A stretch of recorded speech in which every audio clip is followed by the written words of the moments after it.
நாம் இன்று வழக்கம் போல் இந்த பனிக்காலங்கள் முடிந்து வெயில் காலம் ஆரம்பித்தாச்சு. அதனால் வழக்கம் போல் நம்ம 6 to 8 இந்த சசங்க டைட்டை மாற்றி இந்த மாதத்தில் மேலேருந்து 6 to 8 பண்ணுறோம்.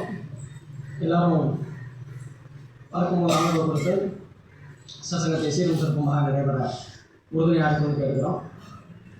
அது போக இன்றைக்கி ஒரு சில போட்டிகள் நடத்தணும்னு பிளான் பண்ணியிருந்தோம். நேற்று நம்ம இந்து சங்கமம் நிகழ்ச்சிக்கு போகிறதுனால இன்றைக்கி அதை தவிர்க்க முடியாத சூழ்நிலை தொடர முடியல. மற்றொரு நாள் அந்த போட்டிகள் சிறப்பாக நடத்தணும்னு பிளான் பண்ணியிருக்கோம்.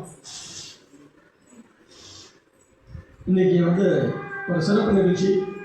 நம்ம இப்போ அடுத்தது இறைவணக்கம் முடிஞ்சது, தமிழ் தாய் வாழ்த்து. அப்புறம் நம்ம நிகழ்ச்சி நிறைவாக தேசிய கீதம் பாட போகிறோம். இன்றையிலேருந்து நம்மளோட நிகழ்ச்சியில் ஒவ்வொரு நிகழ்ச்சியிலையும் தமிழ் தாய் வாழ்த்தும் தேசிய கீதமும் நடைபெறும். அதனால் நம்ம அதுக்கு தேசிய கீதத்தும் போது எல்லோரும் அட்டென்ஷன்லாம் அமைதியாக இருக்கணும். இந்த செல் மற்ற இதுலேயும் கான்செப்ட் பண்ணாங்க. நம்ம இந்திய நாட்டின் மரியாதைக்கு நாம் வணக்கம் செலுத்தணும்.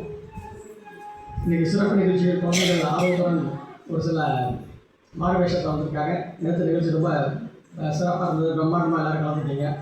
இன்றைக்கும் அது மாதிரி ரொம்ப ஆர்வமாக வந்திருக்கீங்க.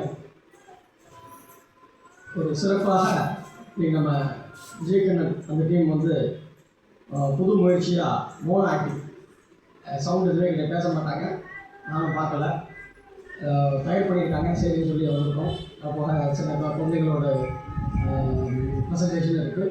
அமைதியாக வழக்கம் போன்ற நடுகளிப்போம். நிகழ்ச்சி நிறைவில் வழக்கம் போல் நம்ம சுபாக அசைவ அன்னப்பாய்ப்பு நடைபெறும்.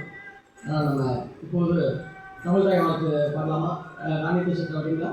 தமிழ் தாய் வாழ்த்து செல்லுபடி